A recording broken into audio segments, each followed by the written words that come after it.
आज हम अज्ञे जी की कविता असाध्य वीणा के बारे में पढ़ेंगे। असाध्य वीणा, जैसा कि नाम से ही स्पष्ट है, वीणा कैसी है? असाध्य है। अर्थात ये बहुतों के लिए तो असाध्य है, परंतु एकाध ऐसे हैं जिनके लिए ये वीणा साध्य होगी।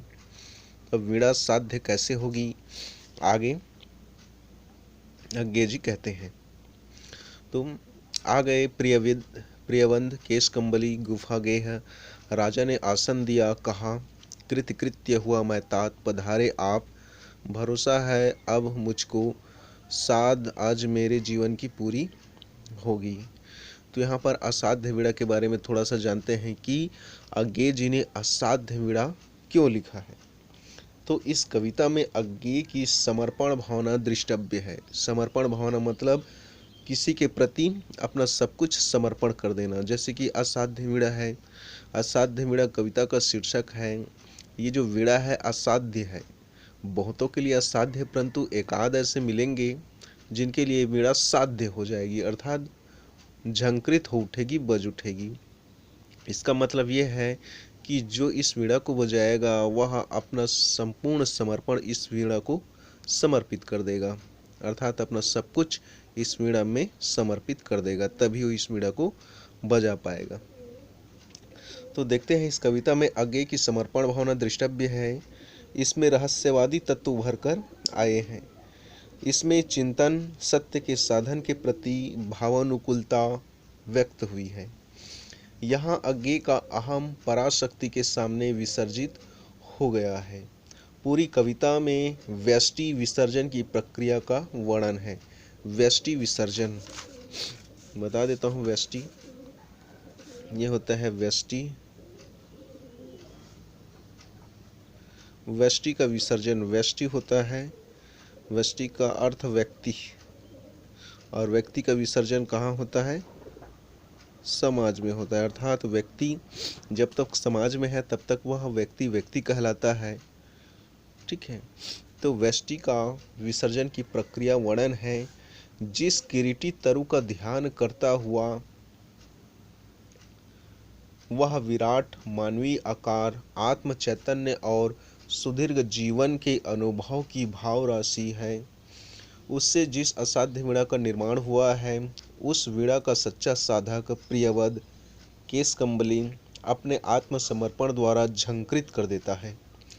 वह अपनी निजता को भूल जाता है और वीणा के माध्यम से स्वयं को परासत्ता के हाथों में सौंप देता है। इस प्रकार समष्टि के चिंतन में व्यष्टि का विलयन हो जाता है। समष्टि समष्टि ये रहा समष्टि। समष्टि अर्थात समाज। तो समष्टि के चिंतन में व्यष्टि अर्थात व्यक्ति का विलयन हो जाता है। यही अज्ञे जी का नवरहस्यवाद है। ठीक, आगे देखते हैं कविता में। आ गए प्रियवद केश कंबली गुफा गेह, राजा ने आसन दिया कहा, कृत्य कृत्य हुआ मैं तात, पधारे आप, भरोसा है अब मुझको, साध आज मेरे जीवन की पूरी होगी। यहाँ पर देखो, आ गए, कौन आ गए? प्रियवद आ गए। प्रियवद है ना। केश कंबली, ये प्रियवद नाम है। केश कंबली, केश मतलब अपने केश को, कंबली मतलब कंबल, मतलब ये प्रियवद जब आ गए तब अपने सर के ऊपर कंबल ओढ़े हुए हैं। गुफा गेह, कहाँ से आए हैं? गुफा गेह मतलब गुफा के अंदर रहने वाले केश कंबली।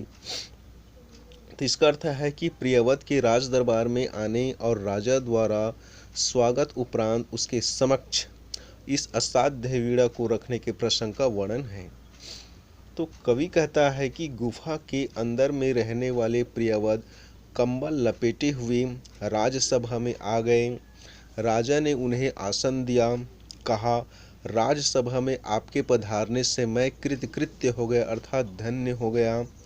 अब मुझे विश्वास है कि मेरे जीवन की आज साध पूरी होगी, है ना। भरोसा है अब मुझको, साध आज मेरे जीवन की पूरी होगी, अर्थात अब मुझे विश्वास है कि आपके द्वारा मेरे जीवन की साध पूरी होगी।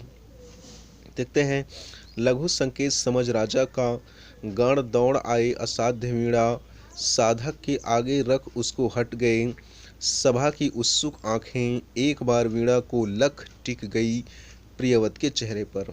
यहाँ पर देखो लघु संकेत समझकर राजा का, किसका संकेत? राजा का लघु संकेत, मतलब राजा के लघु संकेत को समझकर कुछ सेवक दौड़ गए, दौड़े हुए आए और गढ़ दौड़े लाए असाध्य वीणा, और असाध्य वीणा को लाए, साधक के आगे रख उसको हट गए, अर्थात उस असाध्य वीणा को, है ना, राजा का लघु संकेत समझकर, और साधक, साधक कौन है? प्रियवत केशकंबली, इसके आगे रखकर हट जाते हैं।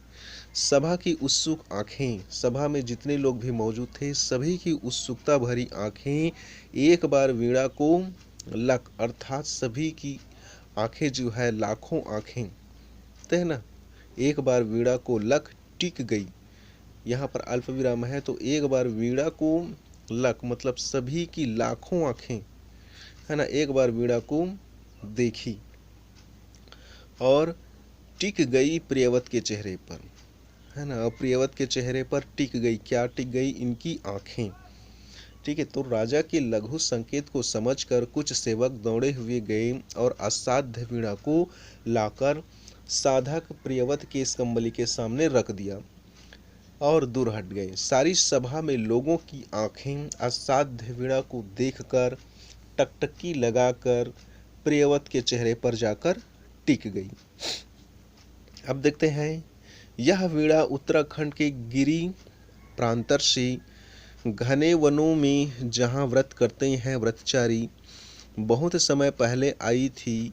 पूरा तो इतिहास न जान सके हम, किंतु सुना है वज्र कीर्ति ने मंत्र मुग्ध जिस अति प्राचीन किरीटी तरु से इसे गढ़ा था, उसके कानों में हिम शिखर रहस्य कहा करते थे, अपने कंधों पर बादल सोते थे, उसकी करी सुंडों सी डालें। अब यहाँ देखते हैं कि यह वीणा उत्तराखंड के गिर प्रांतर से घने वनों में जहाँ व्रत करते हैं वत्सचारी, तो राजा असाध्य वीणा और उसके निर्माणकर्ता जो वज्र कीर्ति का प्रसंग प्रियवत को बतलाता है कि हे प्रियवत, यह असाध्य वीणा, यह वीणा उत्तराखंड के गिर प्रांतर से, राजा कहता है कि हे प्रियवत, यह असाध्य वीणा उस उत्तराखंड से मेरे यहाँ बहुत समय पहले आई थी, जहाँ के गिर प्रांतर के घने वनों में व्रतचारी तपस्या करते हैं। हम इस असाध्य वीणा का पूरा इतिहास तो न जान सकें। सुना है कि वज्रकीर्ति नामक शिल्पी ने इस असाध्य वीणा को प्राचीन किरीटी वृक्ष से मंत्र से पवित्र कर बनाया है, अर्थात गढ़ा है। ठीक है, बहुत समय पहले आई थी, पूरा तो इतिहास न जान सके हम, किंतु सुना है वज्रकीर्ति ने मंत्रभूत जिस अति प्राचीन किरीटी तरु से इसे गढ़ा था, अर्थात किरीटी जो वृक्ष है उससे इस असाध्य वीणा का निर्माण हुआ है। उसके कानों में हिम शिखर रहस्य कहा करते थे, अपने कंधों पर बादल सोते थे, उसकी करी सुंडों सी डालें। यहाँ पर देखते हैं उस विशाल किरीटी वृक्ष के कानों में, ठीक, उसके कानों में हिम शिखर रहस्य कहा करते थे। किसके कानों में? उसके कानों में, अर्थात उस विशाल किरीटी तरु वृक्ष के कानों में शिखर अपना रहस्य कहते थे। उसके कंधों पर बादल सोते थे, है ना, कंधों पर बादल सोते थे। उसकी डालें हाथी के सूंड के समान थी, उसकी करी सुंडों सी डालें, यहाँ पर करी मतलब हाथी, है ना, उसकी करी सुंडों सी डालें मतलब उसकी डालें हाथी के सूंड के समान थी। आगे देखते हैं, हिम वर्षा से पूरे वन युद्धों का कर लेती थी परित्राण, कोटर में भालू बसते थे, केहरी उसके वलकल से कंधे खुजलाने आते थे, और सुना है जड़ उसकी जा पहुँची थी पताल लोक, उसकी गंध प्रवण शीतलता से फण टीका नाग वासुकी सोता था। उस किरीटी तरु से वज्र कीर्ति ने सारा जीवन इसे गढ़ा, हट साधना यही थी उस साधक की, वीणा पूरी हुई सात साधना साथ ही जीवन लीला। अब देखते हैं कि मैंने उस किरीटी वृक्ष के संबंध में, ठीक है, जो कुछ कह रहा हूँ, उसकी डालें हाथी की सूंड के समान थी, जो हिम वर्षा में अपने आसपास के पूरे वन की रक्षा करती थी। ठीक है, हिम वर्षा से पूरे वन यूथों का कर लेती थी परित्राण, अर्थात जो हिम वर्षा में अपने आसपास के पूरे वन की रक्षा करती थी। उसकी खोह में भालू सोते थे, है ना, कोटर में भालू बसते थे, अर्थात उसकी कोटर में, खोह में भालू सोते थे, और सिंह उसकी छाल से अपने कंधे खुजलाने के लिए आते थे। ठीक, और सुना है जड़ उसकी जा पहुंची थी पाताल लोक। और राजा कहता है कि उस किरीटी वृक्ष से उसकी गंध की द्रवणशीलता से टिका हुआ वासुकी नाग सोया करता था। ठीक, ये वासुकी नाग।